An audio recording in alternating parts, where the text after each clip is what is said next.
Alhamdulillahilladzi wakafa. Summa salatu wassalamu ala sayyidina Muhammadin al-Mustafa wa ala alihi wa ashabihi ahli sidqi wal wafa. Subhanaka la ilma lana illa ma 'allamtana innaka antal alimul hakim.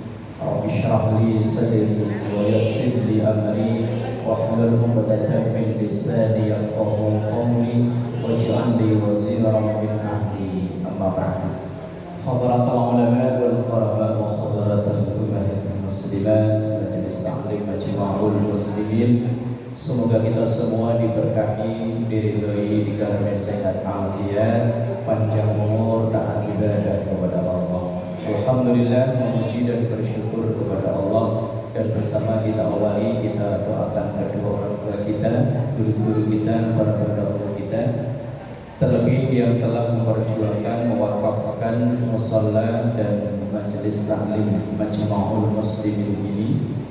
Kita mendoakan anak cucu keturunan kita semoga semua dijadikan saleh salehah, keluarga sakinah mawaddah warahmah, rezeki yang halal dan barakah. Kita doakan yang sakit, mungkin jamaah kita, keluarga kita, atau warga yang tinggal di sekitar musalla ini, semoga semuanya yang sakit diangkat penyakitnya, diberikan sehat afiat. Ala hadiniyah wa la hadratin nabiyil mustafa Muhammadin sallallahu alaihi wasallam. Syai'ulillahi lahum al-fatihah. A'udzu billahi minasyaitonir rajim. Bismillahirrahmanirrahim. Alhamdulillahi rabbil alamin arrahmanir rahim maliki yaumiddin. Iyyaka na'budu wa iyyaka nasta'in ihdinas siratal mustaqim siratal ladzina an'amta 'alaihim ghairil maghdubi 'alaihim waladdallin. Bismillahirrahmanirrahim. Kita melanjutkan ngaji fikih kita. Pertemuan yang dulu sudah sedikit tentang tayamum, kita ulang dari awal pasal. Faslun fit tayammum, pasal yang membahas tentang tayammum. Tahu halaman berapa itu? Tayammum. Tahu halaman kitab saya beda.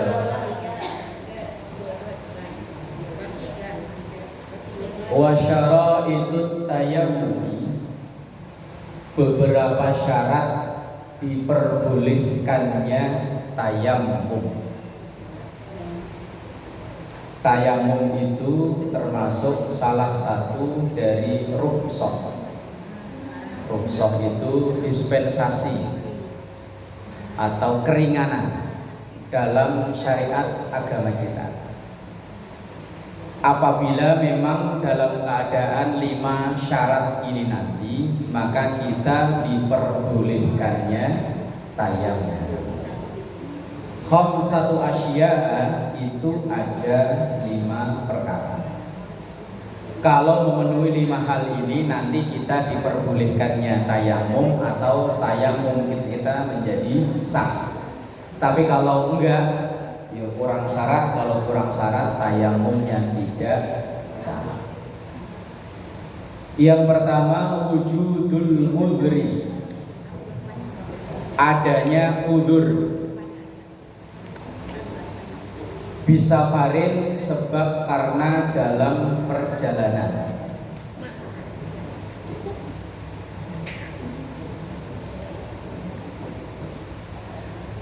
Kalau misalnya dalam perjalanan gak ada air, tapi kalau untuk kita orang sini kok kayaknya ya gak mungkin ya.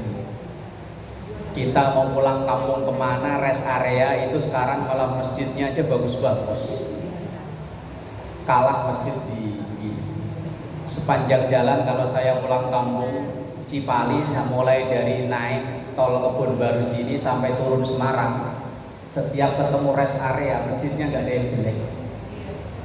Di situ juga tersedia tempat untuk mandi, mainan anak-anak.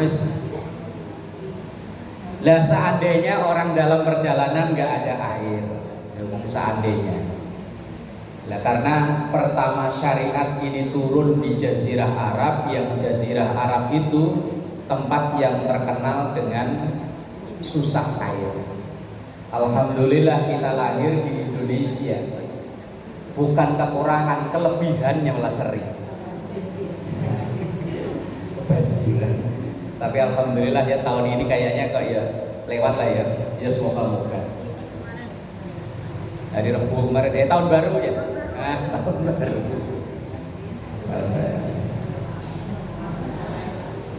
Kalau mungkin sebab kekurangan air kita mungkin tidak. Tapi aumarodin atau karena sakit. Nah kalau ini mungkin bisa. Ketika kita sakit, ini yang tahu kondisinya ya kita sendiri, bukan orang lain. Ketika kita terasa menggunakan air kok penyakitnya malah makin parah, sakitnya makin susah sembuh, ya silakan bersucinya dengan tayamum sebagai pengganti wudu. Sama seperti orang sakit yang diperbolehkannya untuk tidak berpuasa. Itu yang tahu ukurannya, ya kita sendiri. Oh nggak suka puasa bu, sakit apa? Panu. Ya ora iso. Sebab sakit boleh tayamum. Wa dukhul waqti sholati, dan sudah masuk waktu sholat. Jadi tayamum itu baru diperbolehkan ketika sholat sudah masuk waktunya. Ketika misalnya kita mau sholat zuhur, ya tayamumnya pas sudah masuk waktu zuhur. Berbeda dengan wudhu. Kemarin mungkin saya contohin, seandainya kita kuat wudhu sekali untuk 5 waktu sholat boleh. Tapi apa ada yang kuat? Ada kalau kodok semua. Ayo. Misalnya lagi hajatan sibuk sampai sholat lupa. Subuh sih masih sholat, cuman biasanya kalau kita hajatan kan pagi mulai didandanin ya. Jam 9, jam 10 akad nikah, habis akad nikah kemudian didandanin resepsi, zuhur lewat, asar lagi banyak-banyaknya tamu, maghrib apalagi, isya mungkin jam 9, jam 10 kelar, cuman kan capek. Begitu capek tidur, pas bangun tidur baru keinget zuhur, asar, maghrib, isya belum sholat. Akhirnya wudu, kemudian usolli fardhu dhuhri wal asri wal maghribi wal isya'i.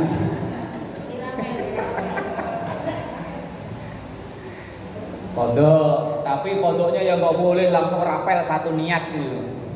Satu-satu, usolli fardhu dhuhri, selesai, assalamualaikum, berdiri lagi.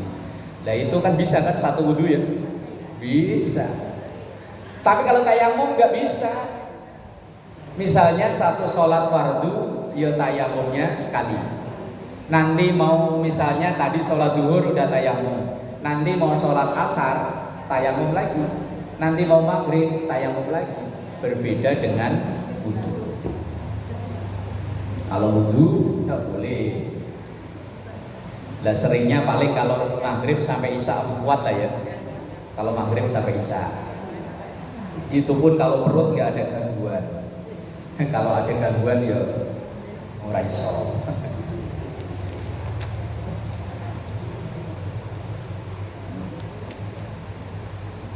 Wa dukhul waqti sholati, udah masuk waktu sholat. Ini ikuti atau berdasarkan hadis dari Rasulullah. Udurnya tayamum itu bukan hadis, ayat dalam Al-Quran surah Al-Maidah ayat yang ke-6. Wa in kuntum marada aw ala safarin aw jaa ahadun minkum minal ghaiti aw lamastumun nisaa falam tajidu ma'an fatayammamu sa'idan thayyiban famsahu biwujuhikum wa aydikum min. Ini ayat yang memperbolehkannya tayamum. Kemudian syarat tayamum yang selanjutnya adalah wa ta'adzuru istimalihi. Wa talabul ma, mencari air. Artinya kalau memang di tempat kita ini tidak ada air, baru boleh untuk tayamum kalau udah ada ikhtiar untuk mencari air di tempat lain. Misalnya di sini nggak ada air, pam mati, nggak ngalir, tapi masih ada sumur. Sumur kering, ada galon, isi ulang. Galon isi ulang kayaknya nggak habis ya. Ya, tapi seandainya sumur pam mati, nggak nyala, sumur kering, galon isi ulang nggak ada, ya wes baru boleh tayamum. Tapi udah ikhtiar dulu nyari, nanya ke tetangga kanan kiri. Jangan sampai kok begitu keran di rumah pam mati langsung tayamum aja, ya nggak bisa. Nggak bisa. Harus ikhtiar dulu untuk nyari. Kemudian wa ta'adzuru istimalihi, adanya uzur menggunakan air. Kayak tadi ya mungkin karena sakit, atau mungkin ada alasan lain. Ada air cuma segini, cuma di rumah punya hewan piaraan, apa wedhus, apa sapi gitu ya. Lah, kalau air yang segini digunakan untuk tayamum, kambingnya nggak minum, bisa mati. Didahuluin mana? Ngasih minum kambing apa tayamum? Apa wudhu?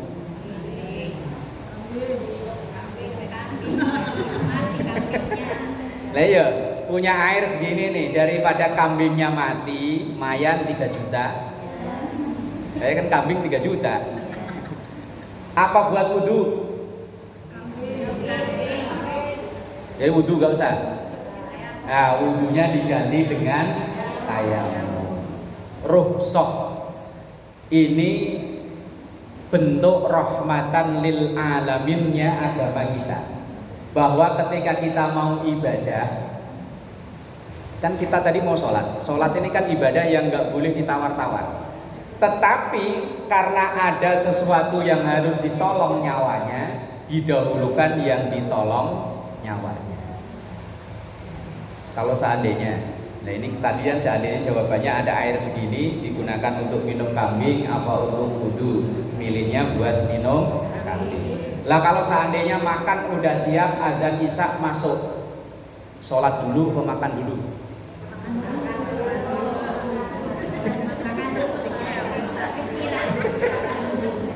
Sholat dulu atau makan dulu? Makan. Nah, cocok, saya juga cocok. Iya, saya juga cocok sih.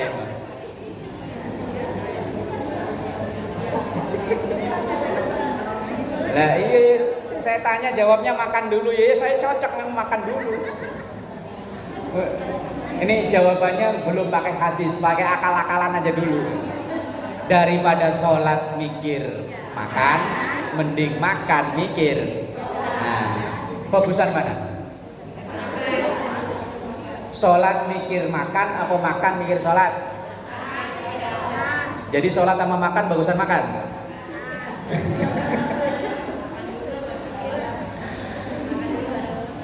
Ada keterangan dalam Bulughul Maram itu, hadis Bulughul Maram, kalau kita sholat itu usahakan dalam kondisi nyaman. Berarti kalau lapar makan, kalau haus, kalau ngantuk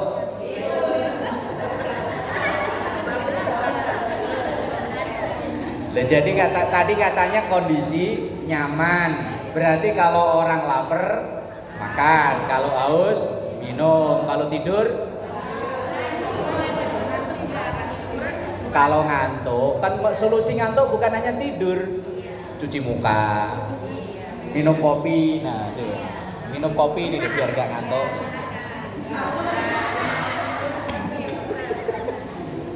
Minum kopi. Solusi ngantuk bukan hanya tidur, minum kopi juga bisa. Ini akal-akalannya orang mau minum ya begitu.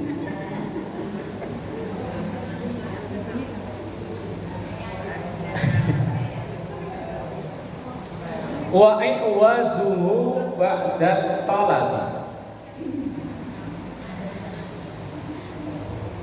Dan ada hajat lain setelah mencari air. Maksudnya tadi itu, setelah nyari air ternyata dapatnya nggak banyak, dapatnya cuma sebotol misalnya, atau cuma seember. Tapi ada hajat lain misalnya memberi minum binatang ternak.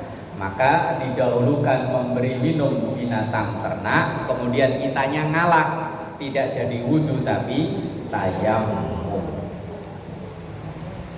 Tapi ini kok kita ya nggak pernah ngalami ya. Kita ya alhamdulillah kalau masalah air. Kemudian wat-turabu tahiru. Syarat terperbolehkannya tayamum dengan memakai at-turab, debu, atau hiru yang suci. Lah kalau pakai bedak boleh nggak? Kan malah lebih bersih, lebih suci itu bedak. Bedak itu ya bedak kayak tepung itu loh. Ada kan ya? Nah, boleh nggak tayamum pakai itu? Alasannya, wong sama-sama ngebul dulu. Alasannya buatan pabrik. Yo alasannya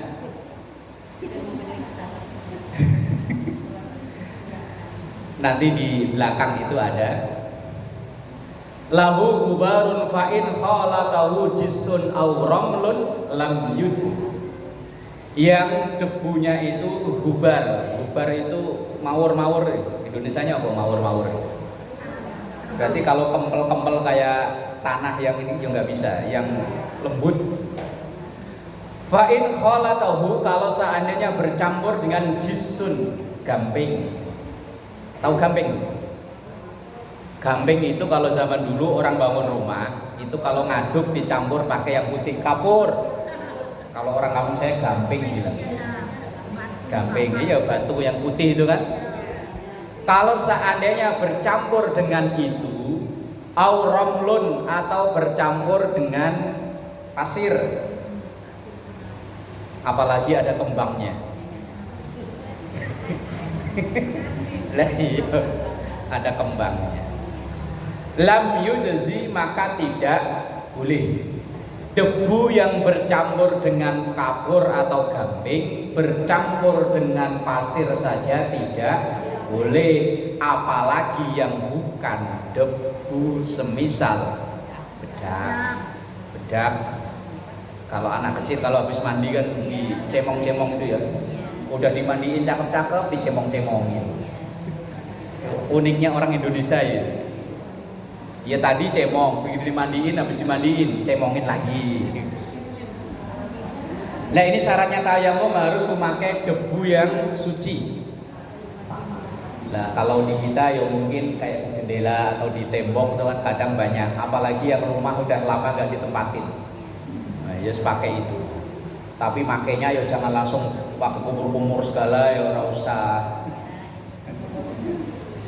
Nah itu nanti di bawahnya wa faraidu, dan fardu-fardunya tayamum arba'atu asya'a, itu ada 4. Kalau fardunya wudu 6, fardunya tayamum cuma 4. Ini saya baru teori, praktek saya juga belum pernah. Wong seumur-umur dari kecil sampai sekarang alhamdulillah belum pernah kekurangan air. Pernah ngerasain sakit, dirawat di rumah sakit juga masih bisa wudu. Jadi kalau ditanya udah pernah tayamum? Belum. Kalau teori sering, praktek belum. Nggak tahu kalau ibu udah pernah? Belum juga. Ya seandainya suatu saat entah karena apa mengharuskan tayamum, kita sudah tahu caranya. Nah, takutnya nggak tahu caranya, hanya taunya pokoknya tayamum itu pakai debu. Nanti disamain kayak wudu. Pakai kumur-kumur, pakai masukin ke hidung. Wah, Hanya taunya pokoknya tayamum itu gantinya wudhu tapi pakai debu. Langsung, apalagi kalau yang gantinya wudhu lah, kalau habis junub apa gulung-gulung kayak ayam. Yo enggak. An-niyatu yang pertama niat. Karena niat itu yang membedakan antara ibadah dan bukan ibadah, itu niat.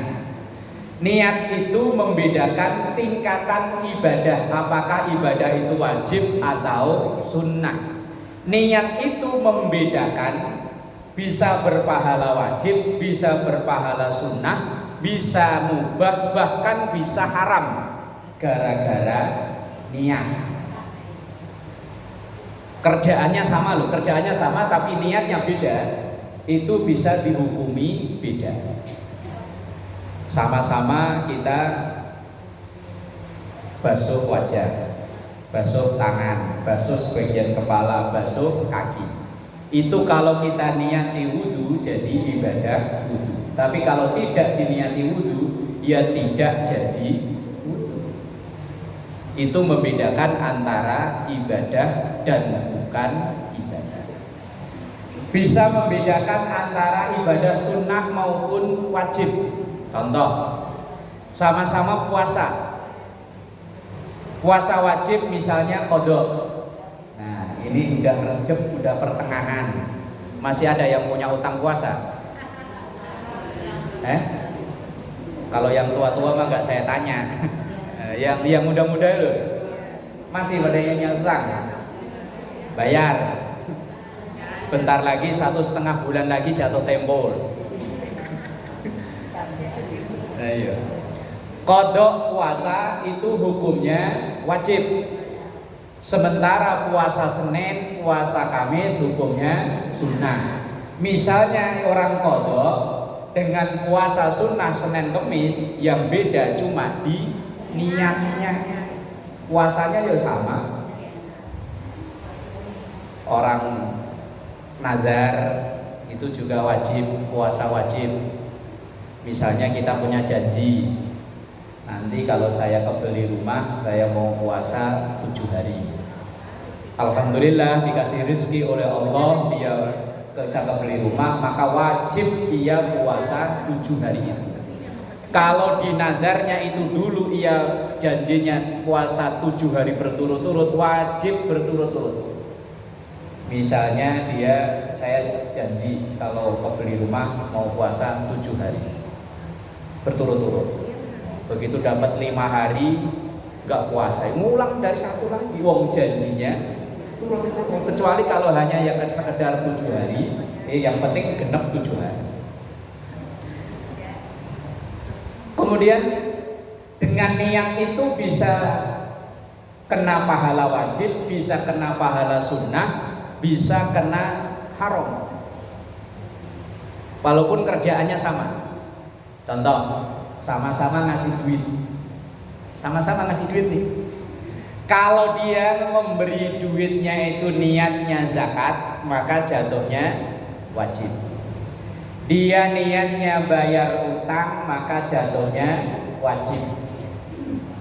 Padahal sama-sama ngasih duit. Ada yang jatuhnya sunnah kalau dia niatnya sedekah. Bahkan ada yang jatuhnya haram. Misalnya aslinya anaknya itu sekolahnya nggak naik karena nilainya itu merah merona lah ya. Ranking 2 dari belakang. Muridnya 42, dia ranking 41. Aslinya nggak naik, kemudian dia samperin ke wali kelasnya, Bu, tolong deh Bu, mosok anak saya nggak naik, malu lah. Anaknya pembantu saya aja naik terus, mosok anak juragannya nggak naik. Kemudian dia ngasih duit, nih Bu, yang 3 tinggal dikurek dikit kan jadi 8. Kan aslinya 3 gini, tinggal krek loh jadi 8. Apa susahnya sih Bu?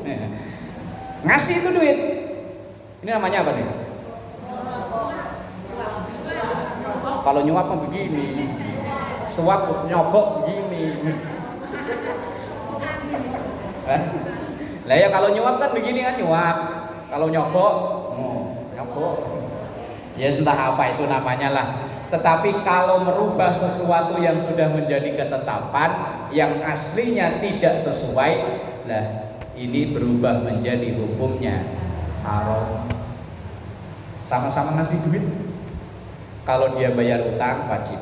Walaupun misalnya dia punya utang banyak, tapi kok niatnya sedekah, ya jatuhnya sedekah bukan bayar utang. Jatuhnya ya sunnah bukan wajib, padahal sama-sama ngasih.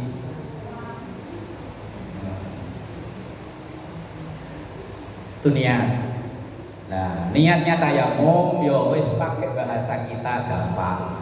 Wong ibadah yang jarang kita lakukan, kalau kita niat pakai bahasa Arab kadang ya susah. Nah, kecuali kalau wudhu tiap hari kita lakukan. Tayamum ini kan jarang-jarang. Nah, niatnya ya saya niat tayamum sebagai pengganti wudhu lillahi ta'ala. Beres. Kemudian yang kedua, wa mashul wajhi, mengusap wajah. Ini kita baca sampai selesai. Wa mashul yadaini, dan mengusap dua tangan, ma'al mirfaqaini, sampai ke dua siku. Wat tartibu, dan yang keempat tartib. Rukunnya tayamum cuma 4, niat, ngusap wajah, ngusap tangan sampai siku, yang keempat tertib. Prakteknya ketika kita mau tayamum, ya kita cari dulu debunya.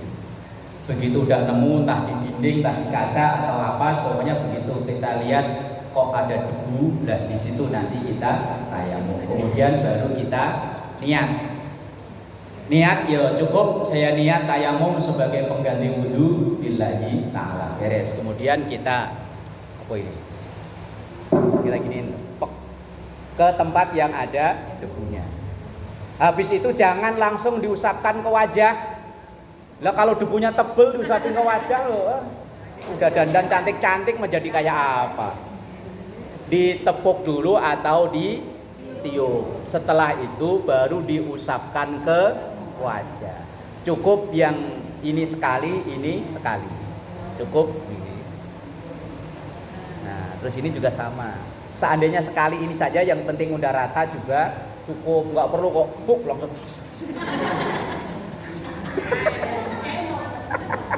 Jadi kayak opo. Kemudian setelah itu diituin lagi di dinding atau di kaca. Kemudian ditepuk lagi atau ditiup. Kemudian di tangan. Ini. Nah, terus kemudian kiri juga sama. Udah gini doang, udah selesai. Nggak perlu langsung di. Atau perlu ngambil yang banyak.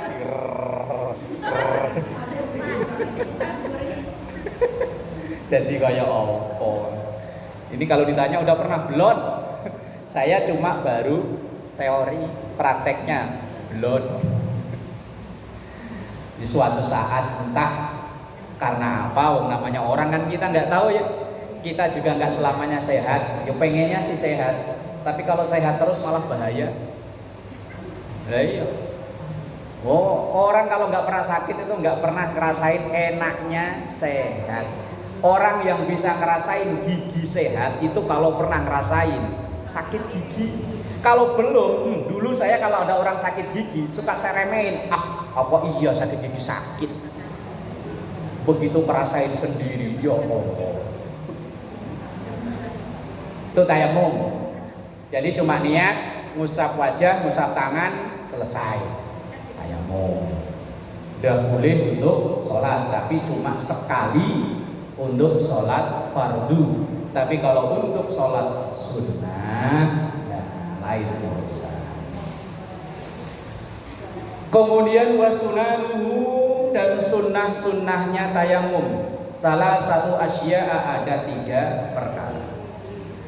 At-tasmiyatu yang pertama baca Bismillahirrahmanirrahim. Semua yang kita lakukan asal itu baik, maka mengawalinya dengan Bismillah.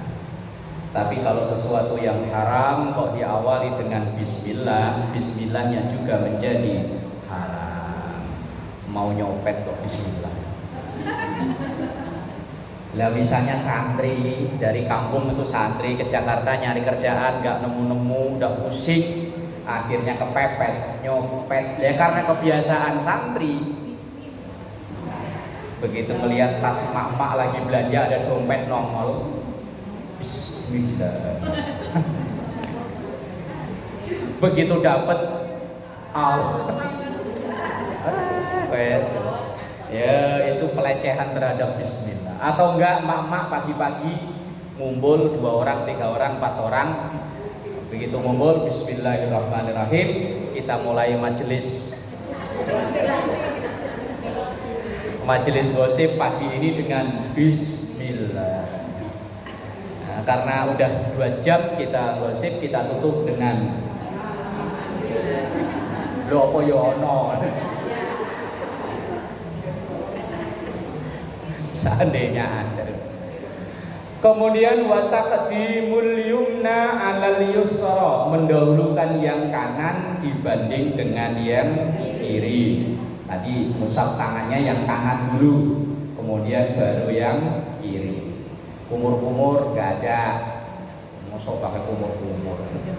Kumur-kumur pakai tayamum lah, kayak orang makan apa yang makanan Papua pakai tepung kan.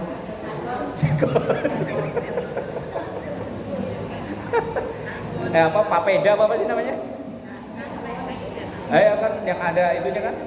Begitu dimakan ngebul sakon.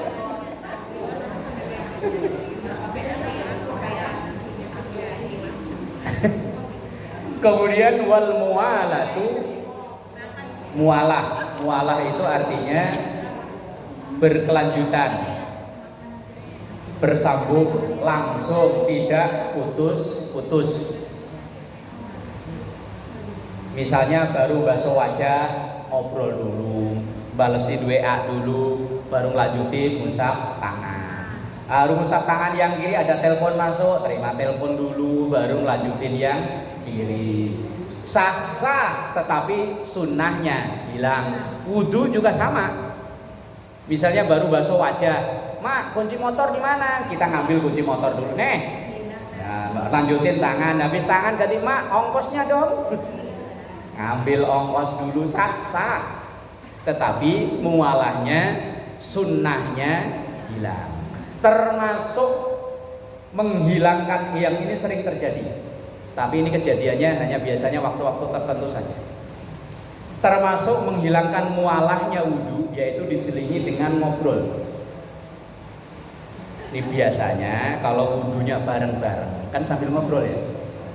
Kalau bapak-bapak biasanya kalau mau Jumatan, apalagi ya wudhu berderet dengan orang yang kenal, itu biasanya sambil wudhu ngobrol. Lah kalau mak-mak biasanya kalau apa? Terawih mah kebanyakan pada wudhu dari rumah lah ya. Yes, pokoknya ketika wudhu kok diselingi dengan ngobrol, itu menghilangkan mualah. Mualah itu artinya berkelanjutan, menghilangkan sunnahnya wudhu. Lah kalau jawab pertanyaan, misalnya tadi tanya, Mak, kunci motor di mana? Apakah kita nunggu selesai atau langsung jawab?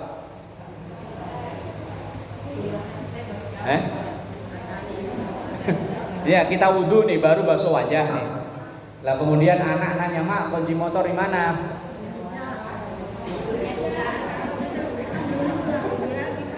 Kalau dijawab, kalau menjawab pertanyaan itu berarti kan hanya sekali. Yang namanya ngobrol itu ngomong berkali-kali itu, kan namanya ngobrol. Kalau hanya sekedar, Mak, kunci motor di mana? Laci. Udah. Lah kalau anaknya ngajak ngobrol lagi, laci yang mana, Mak? Yang atas, yang kanan apa kiri? Kiri. Lemari ruang tamu apa lemari kamar? Lah.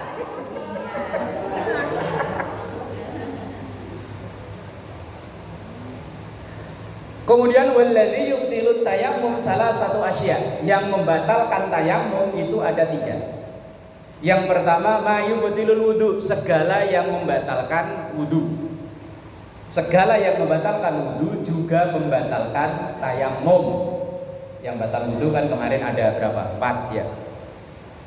Keluar sesuatu dari depan, dari belakang. Dari depan ya bisa kencing, dari belakang ya bisa itu. Nah, itu wudunya batal. Kemudian bersentuhan laki perempuan yang sama-sama sudah dewasa yang bukan mahram, batal. Kemudian hilang akal, batal. Yang batal wudu juga batal tayamum. Kemudian yang kedua wa ru'yatul ma'i fi ghairi waqtis sholati, melihat air bagi orang yang tadi tayamumnya disebabkan karena tidak ada air. Habis tayamum, selesai dan tayamum, turun hujan, otomatis batal tayamumnya. Kalau tadi dia tayamum alasannya karena tidak ada air. Lain kalau atau mungkin sakit. Tadi dia tayamum karena sakit, habis tayamum langsung seger buger. Yang tadi misalnya tangannya kepleh langsung bisa loncat umpama, tapi opono ya seandainya kok. Pokoknya kalau uzurnya itu hilang maka tayamumnya otomatis batal. Kemudian yang ketiga wariddatu murtad, habis tayamum malah murtad. Misalnya jadi orang Islam susah, wah harus nyari wudu nggak bisa, tayamum pindah aja ke agama lain, pindah, otomatis. Nah ini yang biasa sering terjadi.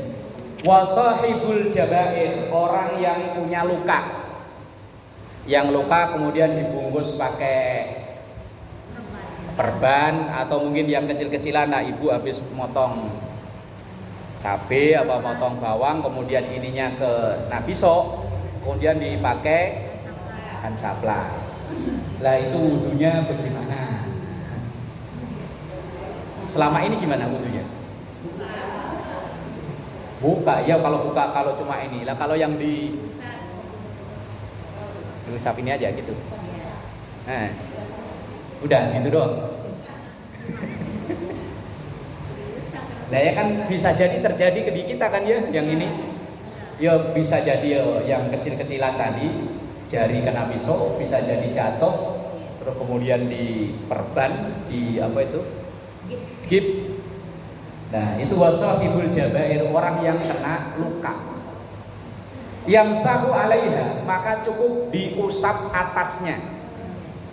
Loh kalau digerujuk ya penyakitnya nggak sembuh-sembuh.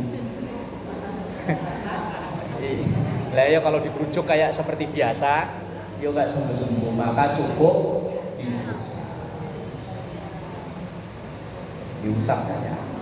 Bukan dibasuh ya, bedanya basuh dengan ngucap. Kalau basuh itu airnya banyak, teman kalau usap yang penting ini basah, diusapin gini doang. Itu bagi orang yang luka.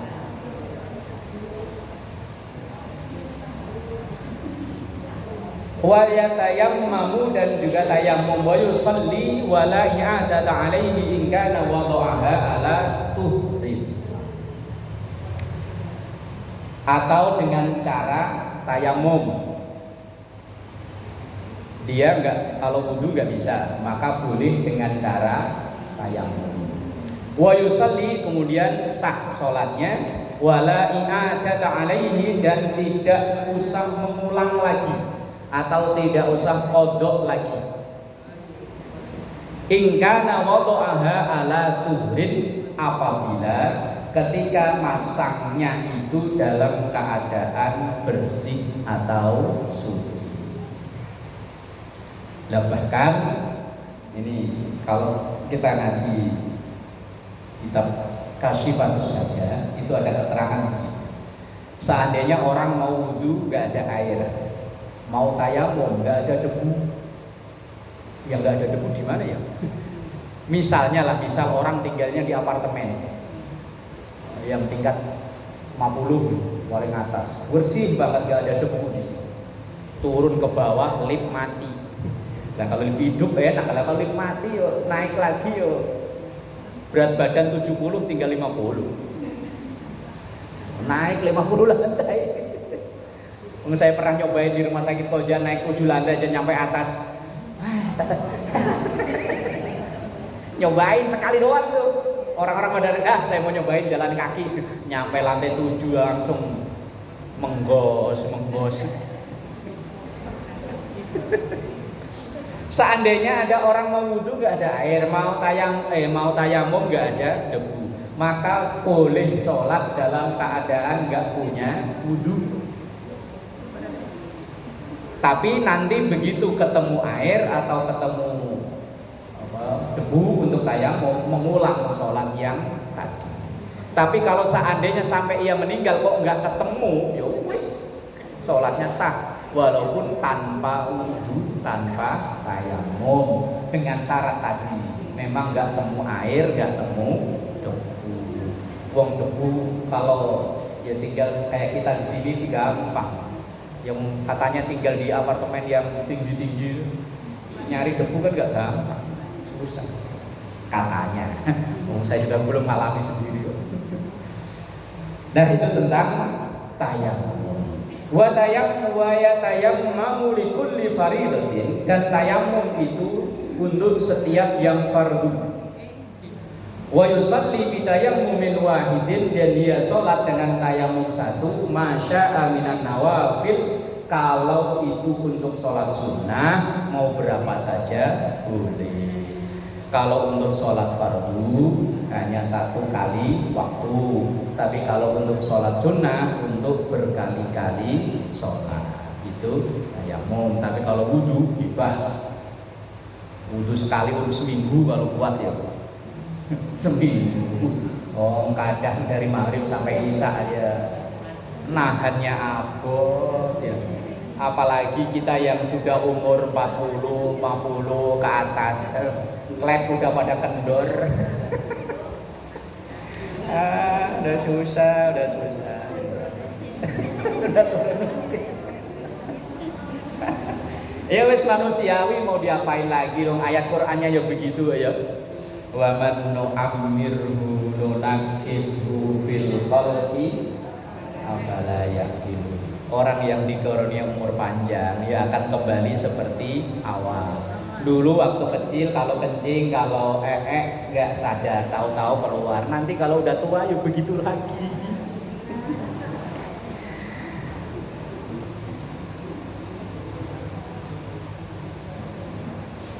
Nah, ini ada yang nanya, masalah agak sensitif, masalah utang. Bagaimana kalau utang itu nggak dibayar-bayar? Kalau ditagih, malah kadang galakan yang waktu dia datang utang ngemis-ngemis, giliran lagi kitanya yang ngemis-ngemis. Utang itu urusan dunia, tapi akan nanti dibawa ke akhirat kalau belum selesai. Maka bahasa Arabnya utang dengan agama itu tulisannya sama, dal ya nun. Dal ya nun. Kalau dalnya dibaca kasroh, din artinya agama. Tapi kalau dalnya itu di fathah, di harokat fathah, dainun artinya utang. Dalam hadis Rasulullah SAW, matlul ghani zulmun. Nunda-nunda bayar utang bagi orang yang mampu, udah bisa bayar, maka itu zulmun, termasuk zolim. Dan ada hadis Rasulullah yang lain, khairun nas khairuhum qada'an.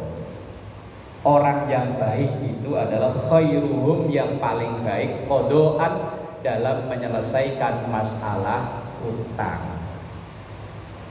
Kata Rasul ini dalam hadis, khairun nas khairuhum qada'an. Orang baik itu adalah orang yang baik atau cepat menyelesaikan masalah utang. Jangankan Kita juga yang diutangi juga tenang ya. Kalau ada orang utang tepat waktu. Tanggal 10 ya bayar, alhamdulillah tanggal 10 beneran. Nanti dia ngutang lagi ya insya Allah kita nggak was-was. Lah kalau hari ini kalau ditagih nembak, kalau nggak tar soft. Itu dia datang lagi ya, yang dulu mana? Dan di dalam hadis juga ada dalam sunan, kitab Sunan Ibnu Majah, bahasan utang itu bahasanya panjang. Itu ada hadis bunyinya begini, nafsul mu'min mu'allaqah bidainihi hatta yubdo anhu. Jiwa seorang mukmin itu di akhirat nanti akan terganjal oleh utang-utangnya sehingga utang itu dibayar. Makanya kalau ibu-ibu pernah ikut sholat jenazah, pernah nggak? Di sini apa waktu di Mekah? Di sini pernah. Nah, biasanya kalau habis sholat jenazah atau sebelum itu ada sambutan entah dari tokoh masyarakat atau dari keluarga. Salah satunya ngingetin masalah utang. Bapak dan jamaah semua dan ibu ini ahli almarhum, kalau masih ada utang piutang atau janji yang belum terpenuhi mohon menghubungi ahli waris. Karena memang ini ruhnya nanti kembali ke Allah. Kalau seandainya ia orang baik, ke surganya masih terhalang oleh utang. Ya kalau utangnya besar ya sekalian. Kalau utang cuma misalnya pulang ngaji aus, nggak bawa uang, mampir ke warung, kok air dong dulu satu, utang. Ini berapa? 3.000 ya? 2.000. Besok Selasa depan lupa, setelah depannya lagi lupa, depannya lagi makin lama makin lupa. Begitu lupa ini kan belum terbayar, meninggal nih. Padahal sholatnya rajin, ibadahnya tekun. Begitu nanti udah ke sono, pede kan mau ke surga, mau sholatnya rajin, ibadahnya rajin, mau ke surga. Begitu depan pintu surga ini ngalangin depan pintu ini. Dia baru keingetan, waduh air apa ini mereknya? Tet, ini kok bisa ngalang di sini nih? Diinget-inget, ternyata warung gang 1 belum kebayar, mau dibayar udah nggak punya uang. Nah terus gimana kalau kayak begitu? Ya nanti orang yang minjemin ini akan diadili oleh Allah. Siapa orang yang pernah mendolimi kamu? Ini yang warung ditanya gitu. Ibu-ibu majelis taklim, majelis muslimin, ya Allah. Kok ngapain dia? Minjem air belum dibayar. Oh, ya udah, kamu pilih apa? Ngajinya pahalanya buat saya ya, boleh ambil. Hati-hati. Makanya dalam Quran nanti nyampe rumah kalau ada waktu sempat dibuka. Surah Al-Baqarah itu surat paling panjang. Ada ayat paling panjang pula 282. Itu bahas khusus masalah utang. Termasuk yang pertama disuruh dalam Quran itu kalau kita punya utang suruh nyatet, tulis. Tuh seandainya tadi tuh kasus tadi bawa pulpen kan ya, nah itu bawa pulpen. Belum sempat bayar, catet utang tet 1 di warung gang 1 Selasa tanggal berapa ini?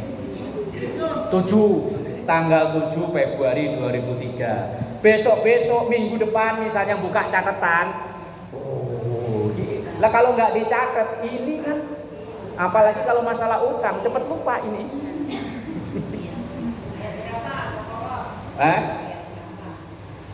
282. Oh itu pokoknya ayatnya paling panjang.